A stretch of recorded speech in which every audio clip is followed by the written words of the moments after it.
There's Andy's teaching in Peru, and there was this kind of odd, erratic transmission that came from Jeffrey Wynn, who Nate and I showed up for pretty recently. I don't quite remember the timing. And I mean strange, because it was one of the Zooms that it was purple and green and upside down and clicking in and off, and the sound didn't work, and those kind of Zooms. He was in the Alps, I think in Switzerland. And he was or is a long time, I think, many, many years, 20, 30 years, maybe more. And I think he would say this, still a student of the Q'ero tradition, which is the indigenous people in Peru. And they are called the masters of light energies, the energetic bodies of all things. They're the masters of that. And they're called pacos, which is our term for the shaman.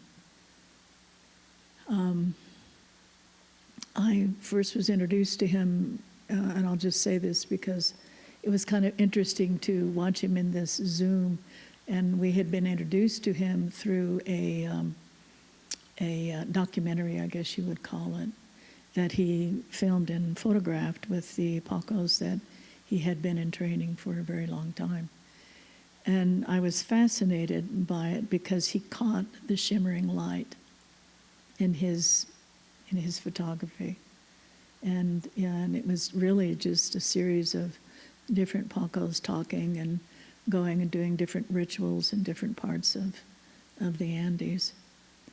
But what was prominent in the photographs, in the video, and the interviews was the light that all beings are permeated and contained by. It was really quite gorgeous. I was quite touched by what he could capture in his photography.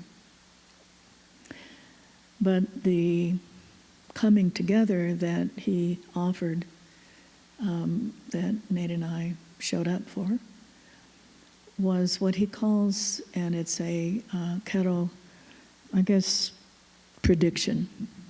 You know, they have seen this time coming for who knows how long, thousands and thousands of years probably.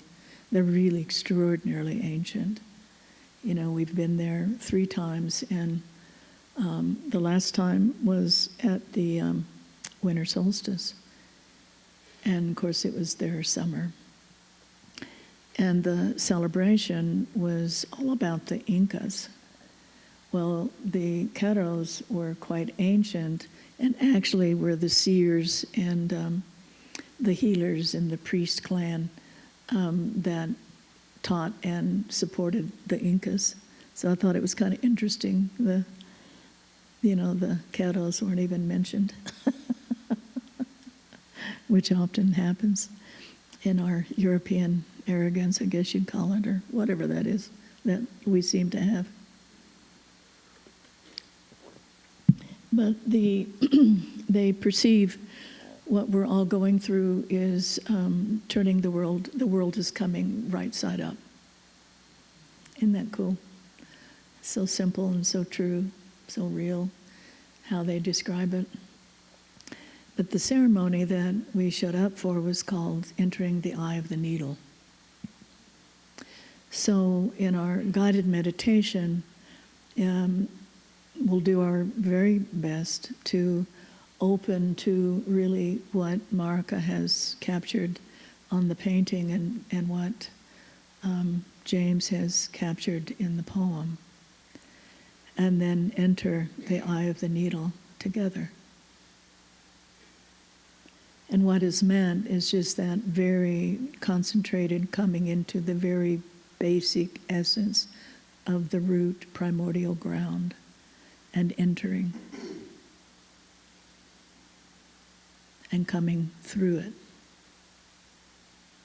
It was very powerful, again with the Zoom going in and out and turning purple and upside down and the sounds and all the thing that happened. The last part, it was crystal clear. And both Nate and I had our own very deep and really true experience of it. So I'd like to share that and be that with you. So today is the sort of the last talk. Tomorrow we'll have, time for our closing ceremony and our, last desperate questions. There's always those, like, oh my God, I'm going back home with, how am I going to do this?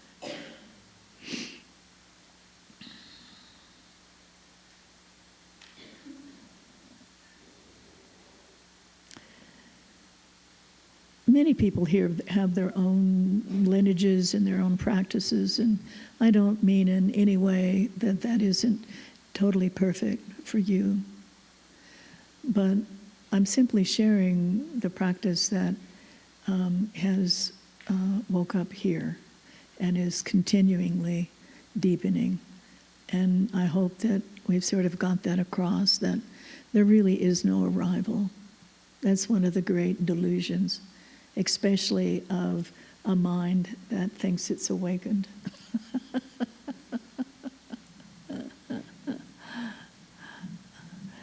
If you can let that one go, you're going to save yourself a lot of delusion, a lot of sidetracks.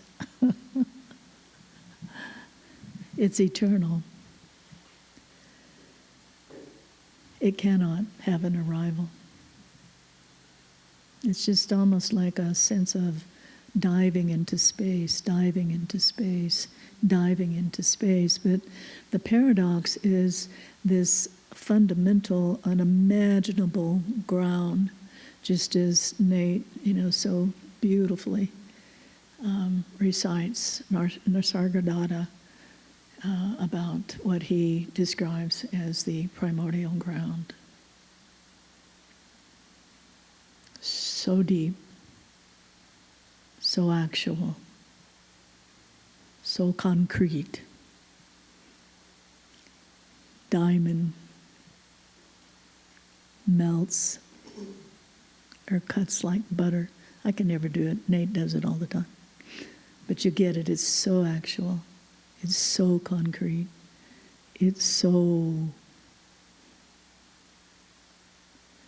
that when you discover that within you, not only in the more vast void experience of that, but also within this individuation in the true body, then you are not only connected to consciously, you're always connected, it's just unconscious or conscious, to all creation and all beings at all times, in all circumstances. When this begins to wake up in this individuation called me, and usually there's like an unfolding. I mean, sometimes there's someone that's struck completely all the way through. The teachings about that is the rock had been hit many, many, many, many times, and so one final hit of the hammer and it all collapses. But most of us, there's an unfolding. And the unfolding is, the first movement that starts to look for itself. That's the first unfolding. And then there's the realization that one is looking outside of oneself. Because we're wired up to look out for our feedback system. Who we are, if we're loved, if we're not loved, if we're admired, if we're accepted, if we're not accepted, if we're beautiful or we're not beautiful, or, whatever the inner criteria is.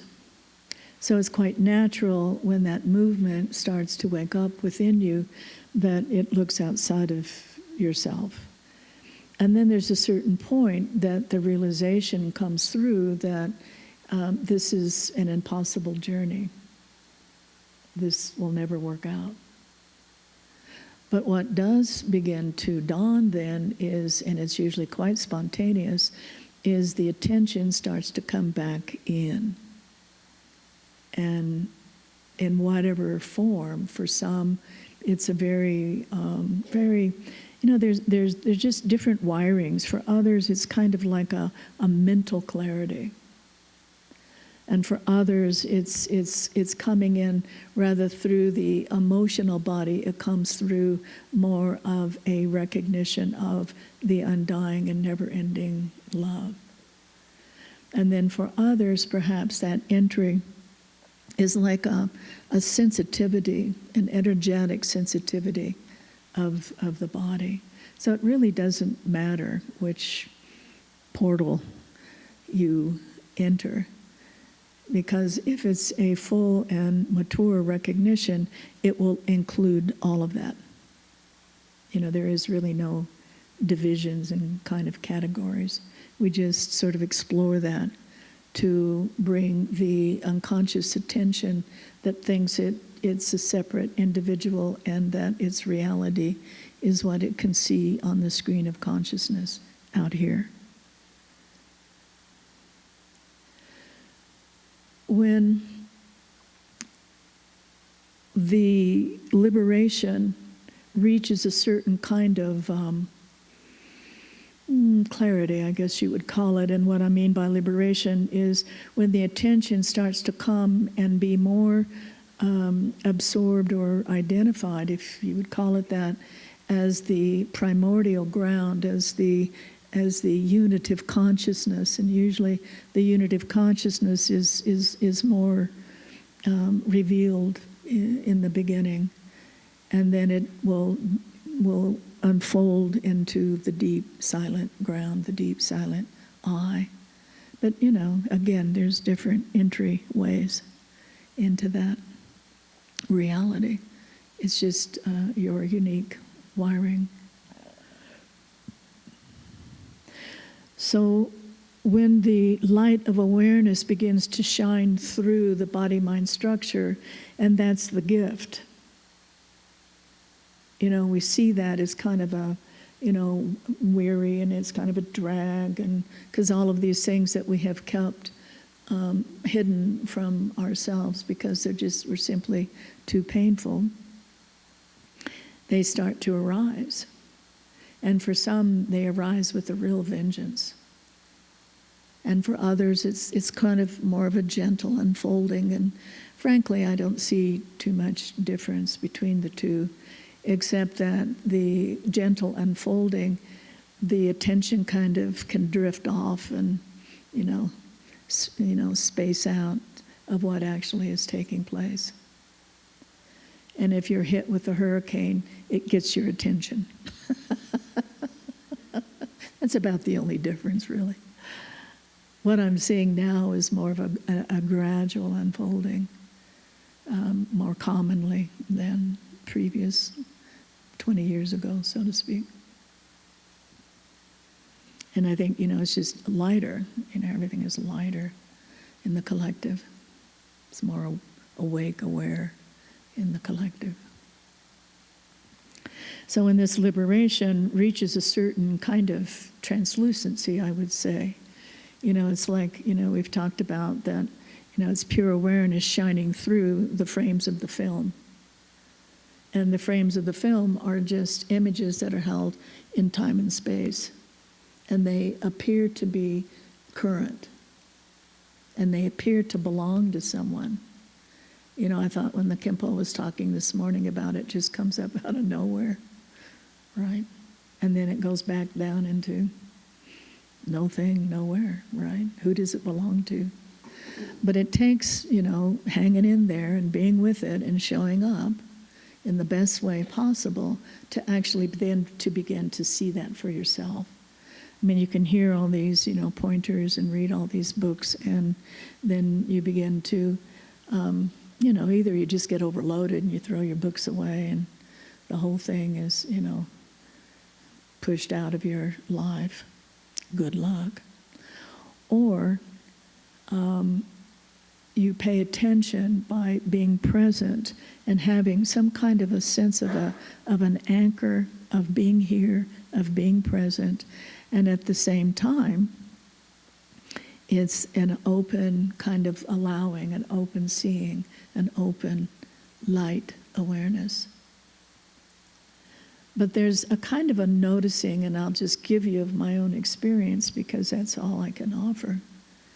I just began to notice that self-referencing was really slowing down. And that was after, a very kind of hurricane type, shift of attention or of identity. That light came on and that light never shut down, no matter what. Please just dim it a little bit, I couldn't check out, I couldn't drift off, fantasy world was gone, the whole thing. But I just noticed, and I didn't really have the words for it, but that referral back to some central location was just starting to dissipate. It just, I noticed where before there would be a trigger or something that I had, discovered about my, psychological makeup just wasn't functioning anymore. And some I was quite aware of that had been dived deeply into and looked through, and just that looking, truly seeing, truly listening, that's the dissolving agent, that's the solvent, that those patterns were just gone. It wasn't like I learned to manage them better, they just didn't exist anymore. And my personality was never really great at managing all that anyway. It's pretty much what you see is what you get, it was pretty much out there. So I wasn't a good manager. But then when that self-referencing began to just like slow down and just wasn't happening so much anymore. And then there was some kind of, all the different phases that this personality went through to sort of recognize what was actually happening, recognizing itself. There was a lot of deep psychic pain that was revealed, a lot of suffering that was revealed and released, but very, very little fear, and I would say not too much resistance. So, all the different depths and the void and all of that could be pretty much recognized and opened to. But this particular phase, and that was after the sort of the self-referencing had begun to slow down and wasn't happening near as much. And of course, that perfect timing, Vajra had put out a beautiful teaching online that was called the No Self. So of course, we signed up and just dive deep into it, because it's really what was happening here. But there wasn't quite the understanding or the language that recognized it so much. And then again, we were invited out to see them, and I had the chance to not only be with that transmission that he is, but also I could ask him questions about it. And, in this mind, and it was a concept, I thought there was a, living in the sense of the separate self, the ignorance of the separate self is quite innocent. And then there was a shift of identity, and then there was a period of clarification or liberation. And I thought that would just kind of continue on. And he said, no, that's an illusion. There is a third shift, And that is what the Buddhists call the no self. And here, there was just this deepening and deepening and deepening and deepening of this sort of central location was just disappearing. You know, there wasn't any sense of a spiritual Sharon or any kind of connection or identification. Now, it still came up, and there was still languaging that talked about that is my what I'm going through and my what I'm seeing. But, you know, it was a language and who I am, and could see exactly that it was just a languaging. And then it would come and go, and then there would not be any residue. But this just continued, and I noticed in my meditation, and that's why I often ask people when I sit with them, what's your meditation like? Because that will often give a little bit of insight in, are you still the meditator, and you're still trying to meditate, and you're still trying to get, you know, more and more information about yourself, or is there greater and greater and greater emptiness in your meditation? You know, the meditator goes away. And the one that's still trying to get somewhere no longer is trying to get anywhere. It's like an abiding, a deep resting, a kind of a being. And so meditation ceased to be a discipline and, you know, a practice really. And it became more and more and more, you know, as I said, it's like a resting in one's nature, as one's nature, a deep abiding.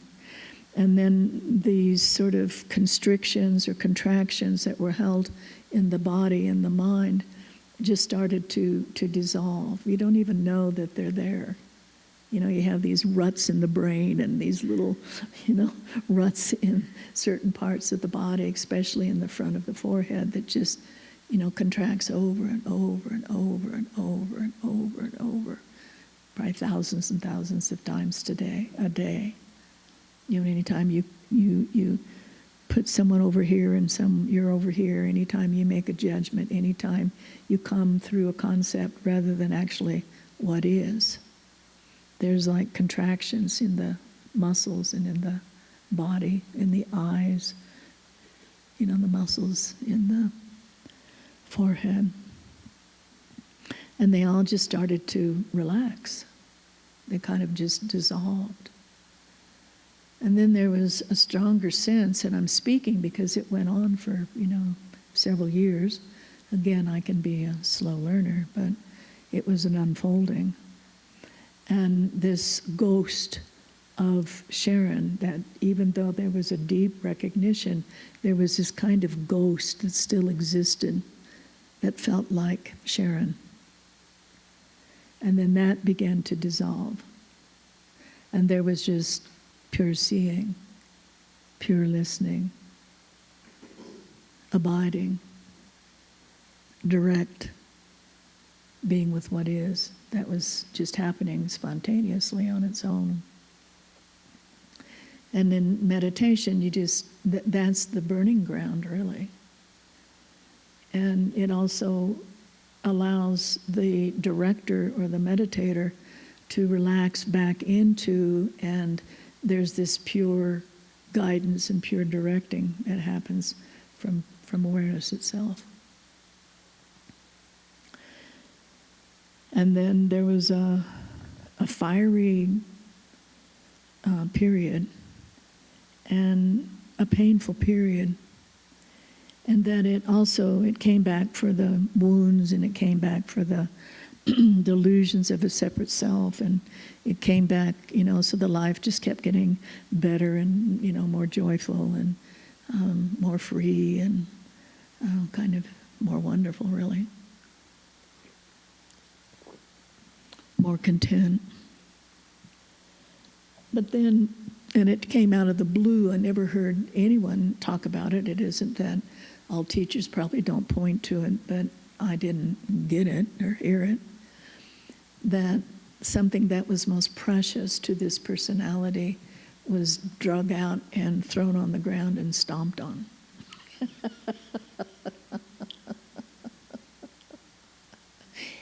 And this aspect that was still in there trying to run the show was not happy about it. But again, there was just this pure, open awareness that just knew exactly what was happening, was totally on board and presenting it and whatever.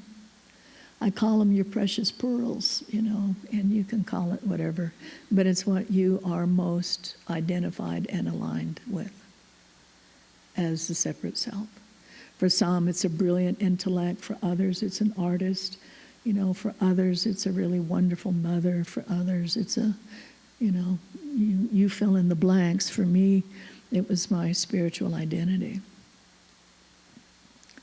And it was the only thing really all through my life that was the most prominent, precious part of my life. It was what I identified myself as. And it was crashing and burning. I mean, I'm not kidding, stomped on the floor and no longer was existing. And then there was a period, it was kind of an interesting period, because I had never really allowed myself to, well, what would you like to explore in the world if you were not a spiritual personality? I never had allowed that. It was kind of an odd recognition. So I let the mind go out and play a little bit, well, what if you were a potter? Or, you could be a, gardener in some rich person's garden, or you could, It didn't mean anything. It was just kind of an allowance that had never happened within this body-mind life. And then one morning, and I just woke up, and there was the empty center. There just was nothing there anymore. There's no self-referral. There's no someone that is getting something or is not getting something, or da-da-da-da-da. Some of that personal play would still arise, but it would arise not with someone in there liking it or not liking it, or doing something with it, or pulling in a certain technique or something to do something about it. It just would come up and do its thing, and then it would go back, and then there would be that empty center once again. And of course, the empty center sounds, pretty dismal. But the actuality is now that empty center can fill up with its nature, which is this open, still, abiding presence. And, it can be full of itself, that is this kind of loving radiance. And for some, again, according to how you're kind of wired up as a unique individual, maybe there'll be more of a bliss body. And it rises maybe into ecstasy and then comes back down, and there's this kind of constant bliss body.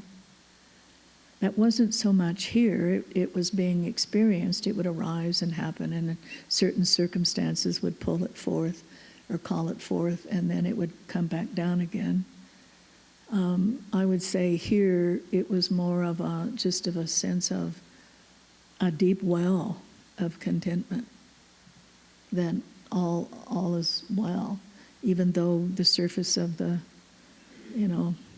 oceanic consciousness would get troubled and triggered and do its thing. It didn't ever really affect or interfere with that sense of well-being and contentment. It just was the constant resting, abiding, coming from, being. So I'm trying to describe it a little bit because it's happening within the Sangha. That any sense of center, even a spiritual center or a non-spiritual center or a psychological center, or, whatever, we had the remnants, even though they were very, very, very, distinct and quite true shifts of identity. But, as my teacher helped me to see, then usually there's a long period, some years, where there's unfolding and unfolding and unfolding and unfolding and revealing and revealing, and then